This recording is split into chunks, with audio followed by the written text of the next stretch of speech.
how do you explain the mechanisms of China today, where there's quite a bit of Yeah. sort of flourishing of businesses and so on? It's a very peculiar kind of entrepreneurship. They got away from central control, but but they still manage central political control, but diversified economic control. So it is possible to draw a line between politics It is and possible, and I economics. think in some ways China is more likely to survive as a society going into the future than Western capitalist societies are. So it's like if we do the Karl Marx, the foreground and the background, you can centralize the politics. the humanity, the subjective stuff, and then distribute the objective stuff. You've got to have the goods. Yeah. And that's why the big change from Mao to Deng Xiaoping was characterizing that little saying that I don't care whether you have a black cat or a white cat, so long as it catches mice. And there was a level of pragmatism to the Deng Xiaoping revolution over Mao, and Madame Mao in particular. And that was manifest in the desire to get as much of those Western goods as possible. And I was actually in China in 1981, took a group of journalists there, as I mentioned earlier, for a tour. And we ended up going to the Sichuan Free Trade Zone. And that gave us an idea of why China was going to succeed, because they had a rule that you couldn't just come in and exploit the cheap wages. You had to also have a Chinese partner. And within 5 years, the Chinese partner had to own 50% of the business, which is huge. And that gives you an idea of the reduction in wages these American corporations are looking at. They'd shut down the factory in what's now the Rust Belt of America. They might be paying somebody there, at that time, maybe $2 an hour. And they come across to China and they're paying 2 cents an hour. So they were the enormous amount of wages that they dropped. They were willing to forego half the profits and the ownership of the firm. So what the Chinese were doing wasn't just exploiting their labor force. It was also building a capitalist class. And that meant that you had that's where all the Chinese corporations have come from. So they were building a capitalist system within a socialist command political system. And that worked. And it's still working. So there was the centralization of the economic stuff, the Gosplan approach. I think that was where the Soviets failed. And what the Chinese realized after what they went through under Mao was you have to have that capitalist period, but they weren't going to abandon the communist control politically of the country at the same time. And that worked out brilliantly. And there's a huge amount of innovation taking place in China today. And they also will do gigantic infrastructure projects, breathtaking planning going into that. If you would have seen videos of building a skyscraper in a day. The planning that has to go into that, the pre-preparation that's necessary is enormous. So there's a real respect for engineers as well in that society, which does not apply in the West. What do you think about from the Western perspective, the destructive effects of centralized control of the populace, of the ideas, of the discourse, of the censorship and the surveillance, all those kinds of things? So again, it's a bit like we were talking about Russia to some extent beforehand, with centralized versus decentralized corruption. And when you had the centralized political stuff, means you can't criticize within China. But so long as you don't criticize, you can do what you like. And how destructive is that to the human spirit? Would you say? From the American perspective, I found some pretty feels destructive. I've been to China quite a few times over my life, a lot in the last, not for about 4 years, but for the 6 years before that, a few visits. And I'd be staying in second and third and fourth tier cities. So, populations of only 4 million people, which is quite small on Chinese standards. And I had a lot of happy people that I was interacting with. My girlfriend at the time, her social circle. And you can feel when people can't discuss a political issue. For example, in Thailand, you can't discuss the king. Mm-hmm. Okay, they still have, lèse majesté laws. So you can actually be jailed for discussing the king. And you can feel that to some extent. And it is a political issue in Thailand now. But in China, what I got back from most people, it was a bit like a benevolent big brother. Mm-hmm. Okay. But then when you get things out like the lockdown, which is applied recently, then you get the the failings of the Soviet system are still there in the Chinese system, in that the easiest way to avoid criticism as an underling carrying out instructions of people above you is to carry those instructions out to the letter, beyond what the people actually want you to do at the top. So we had a classic illustration of that when I took these journalists. There was a news report saying that China's output of light industry had grown by 17% in the previous year, but heavy industry had fallen by 7%. And we just don't compute. So we kept on asking, why did this happen? Every time we asked a question, this is back in 81, the answer would be, the initial answer, we followed the directives of the Central Committee of the Communist Party of China. Okay?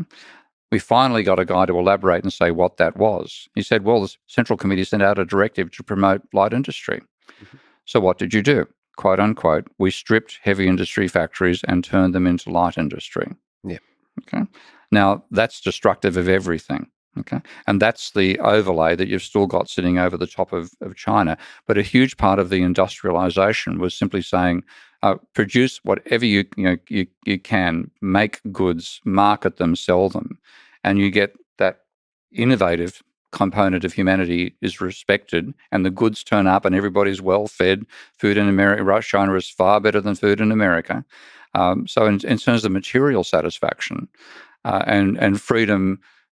So, like, for example, enjoy dancing. I mean, we went to, I think, somewhere in Shanghai, and there's this line of people involving a woman who would have been close to her 90s and a kid who was about 6 or 4. Partying it up in the open air and doing this Chinese collective dance. You have to be really careful about that kind of thing. So in terms of measuring the flourishing of a people by looking at their happiness, I have so many thoughts on this, but I'm imagining North Korea. And if you talk to people in North Korea, I think they would say they're happy. No. Well, let me try to complete this argument. Not an argument, but a sort of challenge to your thought, which, especially in the bigger cities, because they don't know the alternative. So what else do you need? There's enough food on the table. We have a leader that loves us and we love him. Our hearts are full of love. Yeah. Our table is full of food, they would say, because it's enough food. What else do you want from life? No, I think, okay, like that's... So let me sort of because like... That's an alternative. I mean, I've spent time in Romania. So let me sort of complete that, sorry, because I'm taking the most challenging aspect. When there's centralized control of information, that you don't know the alternative, that you don't know how green the grass is on the other side. And so your idea of happiness might be very constrained. So, you could also argue that is happiness if you don't know. Like ignorance is bliss. Ignorance is bliss. And then so is happiness really the correct measure? It's not. For the flourishing. It's not. But I mean, there's actually a classic book and movie as well, called Mao's Last Dancer. Okay, and that is a young man explaining his progression from being a dancer in the Cultural Revolution through to a leading dancer in American and ultimately Australian ballet. And he explicitly says at one point that he's told that the Chinese people have the highest standard of living in the world. And the reaction of him and his kids, like his fellow 6-year-olds, is, God, it must be miserable elsewhere in the world then. Okay? So they knew. They still know. They still know. There's no such thing as that complete ignorance. But what I'm talking about is experiences in China, say back in about 2016, 2014. There's a feeling of freedom within limits that you didn't want to transgress because the system was working. So if you like, it's kind of like marriage. Pardon? It's kind of like marriage. Hey, that's a good example. There's limits. There's limits. You can have fun within those limits. That's right. Okay. And people did have fun and they did feel free, but they didn't want to go and get divorced. But that dilemma was accommodated because the boundaries, until you started hitting restrictions, were wide. Yep. Okay. And like when you look at it, I mean, look at the again, with the Chinese Communist Party, the administrators of that are often highly qualified engineers who can then make intelligent decisions about what should be done as infrastructure and so on. And you go to China and you've got incredible high-speed rail, uh, fantastic infrastructure, internet, telecommunications, and so on, rapidly evolving solar. There's a range of things there that are so well done that reflect the fact that the selection process that gives you your political elite is partially focused upon sucking up, et cetera, et cetera. It's still there, but it's also focused upon your skill levels. And you get people making decisions who damn well know what they're talking about. Like Australia's got a classic example. The internet in Australia sucks. The reason it sucks is that the Labor Party, which is our version of the Democrats, was in control during the global financial crisis. And as part of that, they wanted to bring in optical fiber connections to the house. So you'd have an optical fiber backbone and an optical fiber, right to your T100 output from your home. And the Liberal Party fought that and said that's going to be too expensive. It'll take too long to do. We're going to do cable to the node and then have a copper network linking from a node on a street to all the houses in the street. Mm-hmm. It's going to be cheaper and faster, have it more soon, blah, blah, blah. It was a total technical fuck-up. Mm-hmm. Okay. And Australia now has internet that's about 50th or 60th fastest in the world. It's dreadful for the internet. Two political figures made that decision, Tony Abbott and Malcolm Turnbull, rivals and leaders of the Conservative Party, we call Liberal over there. Now, that was shitty decisions that wouldn't happen in a country like China because you've got actual engineers making the decisions. They say you can't get decent speed if you link optical fiber to copper. So what you get is, even though you can't make the decisions yourself, a vast majority of the decisions are made intelligently, and therefore you expect it. Yeah, it's interesting, but don't you worry about the corrupting aspects of power? Oh, yeah. That you start, you have engineers making intelligent decisions, but at which point does the fat king start saying, oh, these engineers are annoying. I have good internet. I don't understand. Bring me the grapes. Well, feed me. You get your Caligula effects. That can happen. And like Z, from what I've seen, has got elements of that. So friends of mine who are Caucasians can get away with it. They have a game that they play at conferences, scoring how often people use with Z's name in a presentation and giving extra points for the number of photographs of Z that turn up in the whole thing. So you've got this sort of personality cult coming along as well. But at the same time, the planning for the infrastructure that's being built, the social services, the general freedom that exists is so great. And like any Chinese person alive today, like somebody who's Chinese my age, would have been an adult under the early period of the late period of Mao. And God Almighty, the change, the improvement they've seen in their lives, that's what they think about. So, but if you just look at the history of the 20th century, your intuition would say that some of the mechanisms we see in China now will get you into trouble in the long term. So it seems to be working really well in many ways in terms of improving the quality of life of the average citizen in China. But you start to get worried about how does this go wrong? Well, yeah, but at the same time, often people will say, what's your vision for the future? And what they mean is, what vision for the future do you have that I'm going to like? Right. Okay. Now, what if you have a vision of the future you don't like? It's dreadful. That's the ecological crisis I think we're walking blindfolded into. Well, that's right. That part of the picture we'll have to talk about. Yeah. How fundamental of a problem that is. Okay, but what does that have to do with the future of China? Well, that has to do is that if you wish to impose dramatic controls on the consumption of the rich, which would be necessary to reduce our consumption burden so that we can get closer to the ecological envelope we've destroyed already, then you're going to be more likely successful doing that with a centralized system where people accept centralized political control than you were in a country where it's all diversified and you screams freedom between every point in a tennis match. And I've literally seen that when I was in Philadelphia some time back. So the ideology that accepts a collectivist attitude may be more successful in reducing human consumption levels. Because when Interesting. we talk about democracy, I mean, who's voting here? How many horses and elephants and birds get to vote? Okay, it's very What's a bird? yeah. What? You don't see them around here. Yeah. It's a very human-centric vision we have of this planet, Yeah. and we're going to pay a price for that.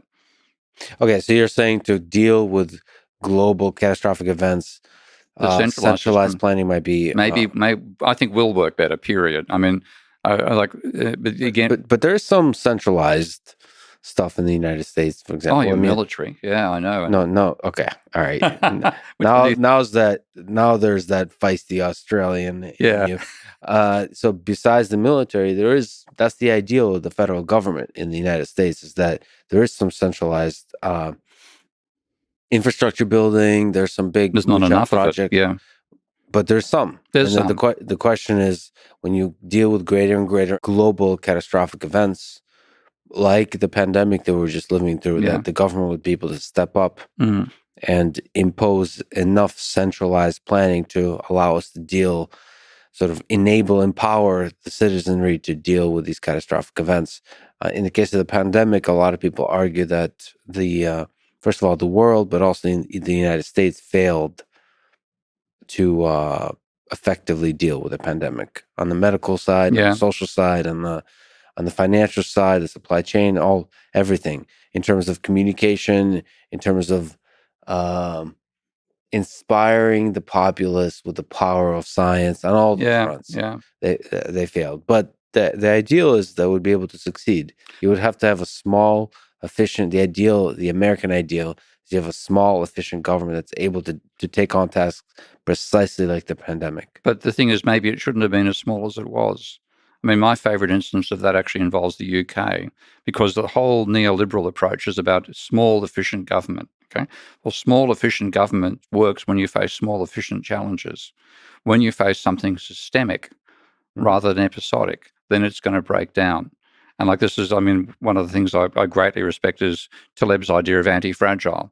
You want a society which is anti-fragile, not easily broken. Whereas neoliberalism has pushed us towards this vision of efficiency, but it's easily snapped. Like in the UK, I've forgotten the government minister involved, but she asked her expert committee, this is well before the pandemic, how many masks should we have on hand in case of a pandemic? And the answer from the experts was about 1 billion. Mm-hmm. Okay. That's 50 masks. That's 20 masks per person. Okay. Oh, that's too many. Let's just make 50 million masks.